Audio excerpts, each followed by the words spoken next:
How much muscle can you build with just your body weight? I brought in calisthenics expert Daniel Vadnal to break down exactly how to use bodyweight training effectively alongside traditional strength training to maximize your results. Does it take longer to build muscle with calisthenics versus weights? I think it depends on your starting point and whether we're talking about upper body training versus lower body training. Using progressively overloaded movements, doing more reps, keeping your intensity relative to failure up, you're eating enough, you will build muscle with calisthenics, especially for the upper body. Where we tend to have a little bit less efficiency is the lower body. It's just a bit more difficult to comprehensively overload the lower body. It's harder to do hip hinges, i.e. deadlifts, with sufficient intensity. You're a bit more constrained with your exercise selection as well. And it's just not as fun doing calisthenics leg day because you have to do 30 plus reps and it's quite an uncomfortable way of training. The pump is high. It's possible, it's just less efficient. Right. So what have you found to be like your experiences working with, just trying purely from a size perspective, like you want to build muscle mass. What have you found to be some of the best strategies working with body weight only for legs, maybe? It's doing more volume than you think. So doing a lot more sets than you would with traditional lifting approach. So if you were to go on a leg press, you could do 2 or 3 sets, and that's plenty for a long time in your training to overload the lower body.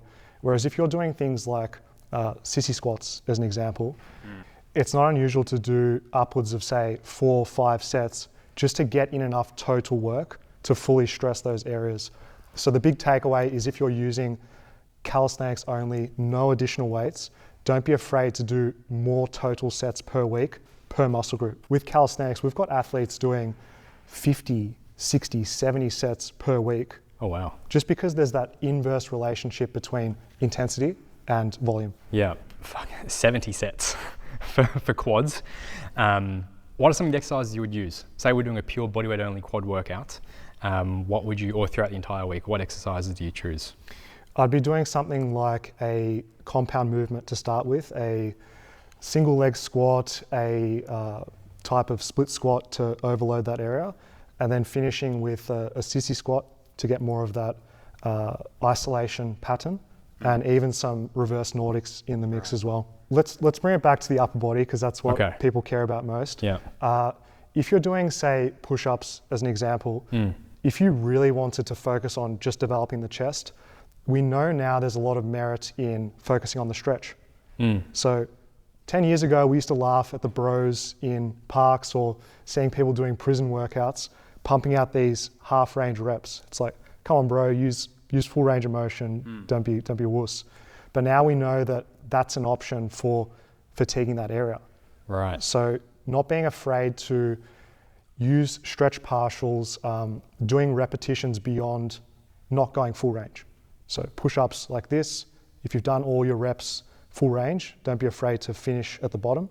Same thing with pull-ups. Just because you can't get your chin above the bar doesn't mean you can't do a few extra reps. Right, so it's really just find that complete failure point as much as you can. Yeah. Would you say that all else being equal with your training, or with your nutrition, your recovery, if you just did body weight versus just doing weights, could you gain muscle at the same rate? Do you think you would have if you had just done weights instead of? I'm gonna go and say no. Just, it's a lot more linear and simplistic with weights to overload and be calculated, especially for the goal of hypertrophy specifically. So people are like, okay, I'm strong enough for push-ups, I'm going to do single arm push-ups now. Yeah. And just the way that your body's moving, the movement pattern, it's not the exact same as being like, I'm on bench press, I'm gonna go heavier. We know that it's more about how much you do for the muscle and the effort. And given the exercise variety with weights, you've got so much more like novelty and options for overloading. So I would say that, yeah, if your main goal is to get big, lift weights. It's what everyone does. It's, if you don't enjoy doing that, you don't have the equipment to do so, you can go seriously far with calisthenics. You just have to look around at the physiques of people that are just training in parks. So yeah, I mean, it probably is in a complete vacuum technically possible to progress at the same rate, body weight versus weights, but it's practically not going to happen. It just makes a lot more sense if you want to build the most muscle possible. More weights or have some weights doesn't mean calisthenics are bad though. We always want a little bit of a mix of both. Yeah, and then with the calisthenics approach, there tends to be lagging aspects. Notoriously, we'll get massive backs. Like back's never a question. You're doing tons of pull-ups, chin-ups, a lot of rowing movements. The chest, it's pretty comprehensive with dips, push-ups, even with an overhead pressing variation like pike push-ups, handstand push-ups with a wall. Pretty good for those areas. Where it lacks, the arms. Really? Yeah. I never would have thought of that. I do a lot of like bodyweight skull crushes, and that fries my triceps. They're fantastic, but the average person getting into calisthenics, they don't have those exercises in their library. So most people are just doing the compounds, and it's when you sprinkle in the isolation with calisthenics, you can make up for that deficit. True, yeah. So you've got two options there. You can either do the bodyweight movements for biceps, triceps, or you could do that movement with weights. And that will plug the gaps in your programming, because if you only ever did your compounds, rarely are those muscle groups the limiting factor. Yeah, true. Like you're doing pull-ups, it's your back. Yeah, you're still stimulating those areas, but to get them to grow a little bit more, you have to do so much more sets, and it could be very fatiguing compared to just doing, instead of doing an extra 5 sets of pull-ups for my biceps, I'm just going to do 2 sets of curls. Yeah. Oh, how interesting. Yeah, I never would have thought of that. I would have thought, yeah, upper body is fine. You're sweet. You know, gymnasts have got jacked arms or whatever, but it's all the supplementary stuff. Yeah. And even then, like gymnasts have got jacked arms, they'd probably have even bigger arms if they added in more direct work. And that's the $1 million point right there. Yeah. It's just that additional homework of filling in what is missing, as well as found the lateral deltoids. I was going to say shoulders is probably well. a big one, isn't it? Yeah, because you think you've got to go through that, lateral motion like that through range to fully get it. Yeah, is there a bodyweight thing for the lateral delt? It's almost not worth doing in the time it takes to set up, and you could have just lifted a 10 kilo dumbbell to your side. What is it? You can do some stuff with like rings, a side plank? rings if you get creative, but yeah. It's just not as fun. The measuring of the movements is a little bit pedantic. Right, yeah. Is the juice worth the squeeze? Probably not. Up to you. If you want to be really pure, then yes, but for what point? Yeah, that's where I think a mix of both is the ultimate. So like progressing to weighted calisthenics is just a no-brainer.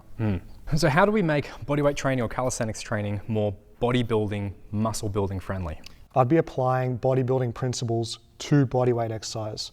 In calisthenics for hypertrophy, using high volume and effort relative to failure.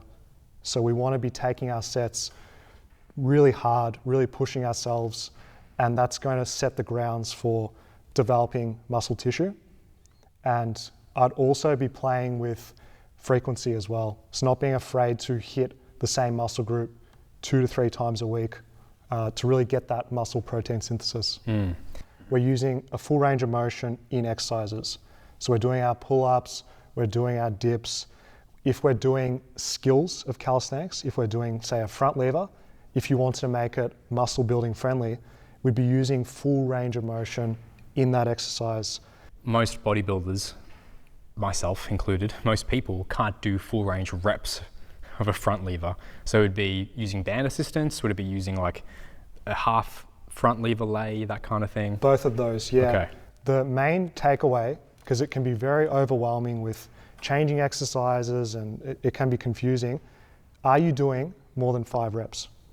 We know from the muscle building science that exceeding 5 reps is like that sweet spot for accruing enough volume to build tissue. Yeah. So I would be using a band to make it possible to do 5 reps. Okay, that's a very simple rule. Or a tuck or whatever it is. Yeah, okay, just as long as you can hit 5 reps, that's a good move for you, if not even more reps. Perfect. Because I think that's like probably the biggest challenge with bodyweight training versus weight training. Weight training is very linear, of like, oh, I did this, add 5 more kilos.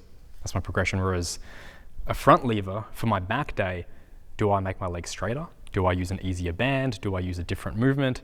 It's there probably is a few exercises that are right answers there, aren't there? But it takes a little bit more know how. If you have that at the back of your mind, you can't lose if you're doing enough work and bringing the intensity. Yeah, brilliant. So what are some of the biggest mistakes that you see people making when it comes to adding in or starting out bodyweight training? Because I know for me, when I first started doing a lot more hybrid stuff, I just added it in on top of my regular training and ran into a lot of issues.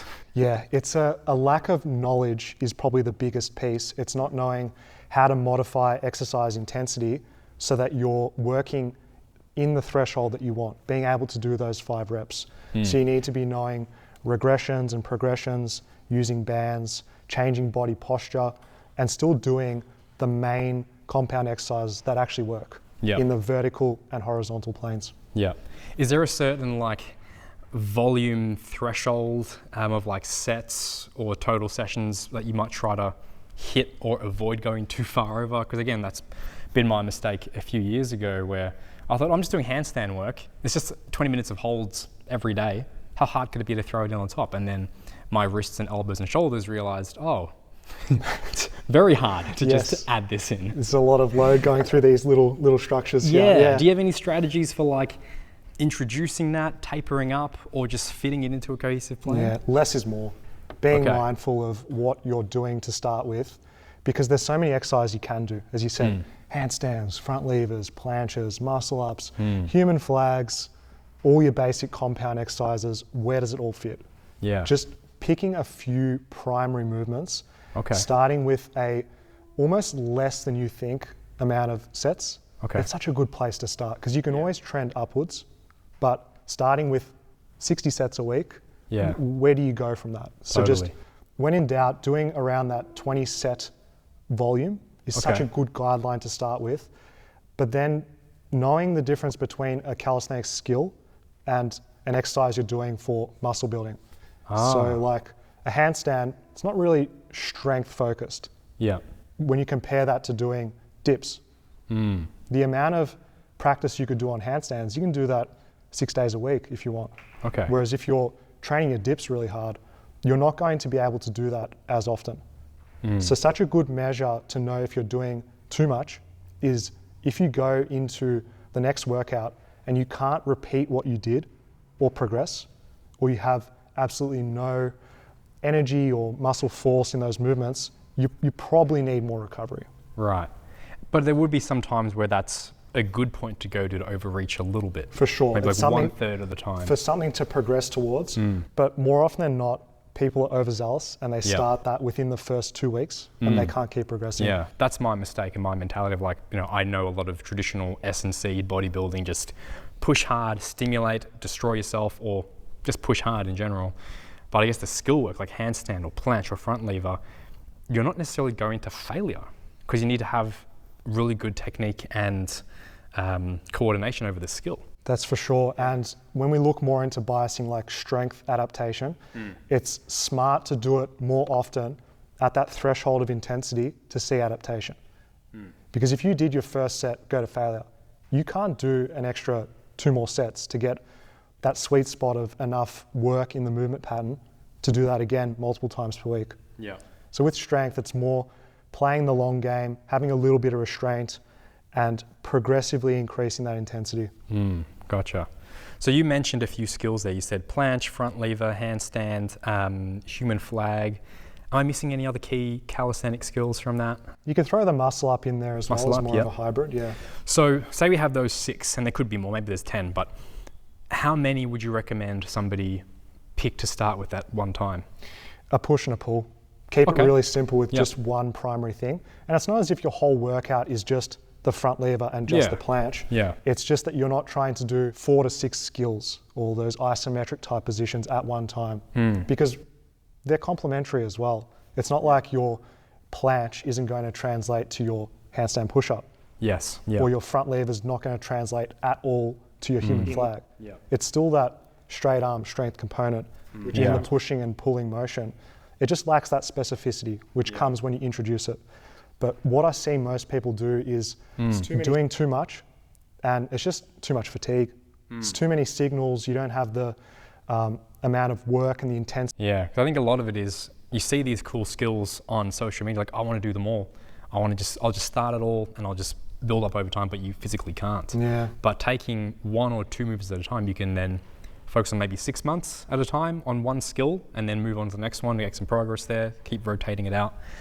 How much progress would you expect to see? If we're doing, say I'm doing a muscle up and a planche as or planche and a front lever as my 2 skills, just for 6 months before I know that I'll rotate it out for a different skill for variety. Yeah.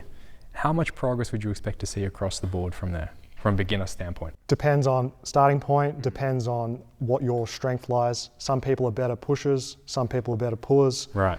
But whatever variation you're on, within 6 months, you can expect to go up a progression or 2 within that period. Okay. So say you've started in a tuck front lever, you could probably get to a like pike straddle type of position. So just elongating the body a little bit. I think that's really important because, like for me, back in say my strength powerlifting kind of focus days, I would say, okay, in this cycle of training, I can expect to see a 10% progression, roughly. And then I'll know if I hit the mark, great. If I went well below, probably something was off. If I went well above, happy days. But it's very linear and direct for me to be able to measure, this is what I can expect on average. And I guess it's harder with calisthenics, but you've given that one level up.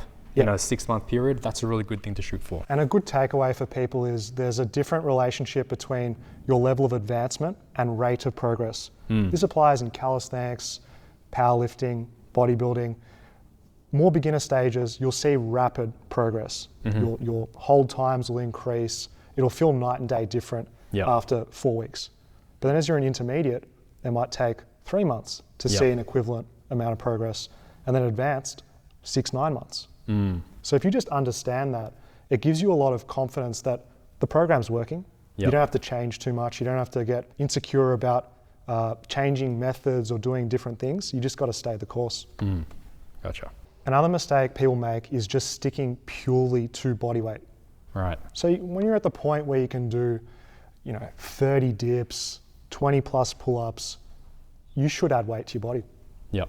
Because now you can play with sets of 5 to 8. You can play with sets of 10 to 15. You've got more intensity range to play with and stimulate yourself for growth. So now that we've covered off on a lot of the main mistakes people make with trying to start calisthenics or do calisthenics, how would you recommend somebody go about combining bodyweight with weights or just doing bodyweight training as well? This is a highly complex topic and it's one that people ask often, and there's so much potential answers to it. I don't want to confuse people. I just want to give a few practical examples and we can riff off that as well. So the number one strategy would be doing calisthenics for all your compounds and then finishing with weights for isolation. So a pull day would be front lever pulls through full range of motion, pull-ups, rows, and then finishing with weighted bicep curls.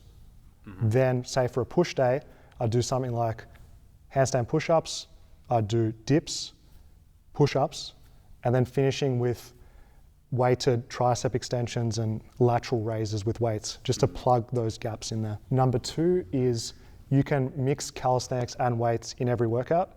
So this can be however your heart desires. You can have a compound movement for calisthenics followed by a compound for weights. So we can do a handstand push-up, we can go into a bench press, and then we can finish with some tricep extensions with bodyweight, and then we can do a lateral raise for the shoulders. So it's a bit more loose there in terms of the ordering. And you still try to hit similar kind of rep ranges across the board like that, 5 to 15-ish rep target. Yeah, that's a great guideline for biasing more towards hypertrophy. So that's the first 2 principles. What's your third method? You can alternate the workouts within a week. So you can do calisthenics only for the first upper session, weights only for the second one, and just alternating between those. So the good thing about this is you can really focus in on doing one at a time, but it's still within your training plan. So you're doing it within a week, calisthenics only, weights only, rinse and repeat. I just find that is a more instant gratification way of training. If it's an upper session, then you have a rest of 48 hours and you repeat that workout again. Just doing different muscle groups between each session. Maybe a pull and then a push, a pull, push. Number 4, and is really enjoyable, is starting with weights, finishing with calisthenics.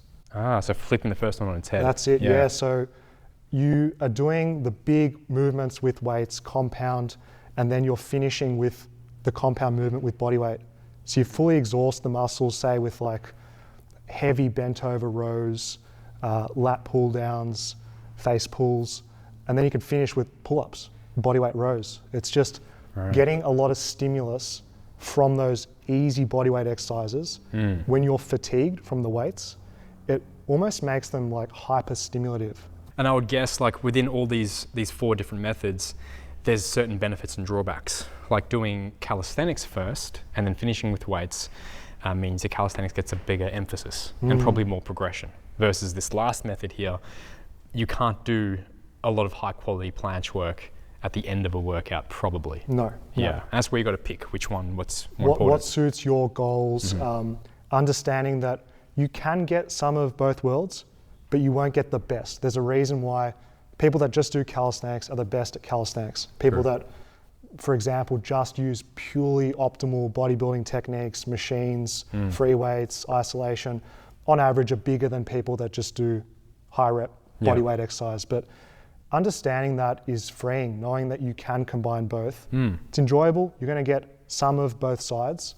And I honestly think it's a great way to train for hypertrophy. Me too. I think it's a lot of fun. Like as someone who's grown up around just a very big gym environment, the last 5 years though has been fun exploring a lot of variety. Even when I was bodybuilding, I'd do front lever work. I would do that as just for fun, but also give me a giant back pump. Yeah. And it just keeps things interesting because I don't want to be a bodybuilder for the rest of my life. I want to move well. And calisthenics offers that, in my opinion, a lot more because you have the coordination of the body that you can't get from isolated machine rigid work. Yeah, and the more you do this type of stuff, doing weights, doing calisthenics, you come into what you enjoy doing. And for me, the sustainability of having exercise options, it's really fun. Like if you were to only do weights or only do calisthenics, you're shortchanging the potential for movement patterns. Yes, absolutely.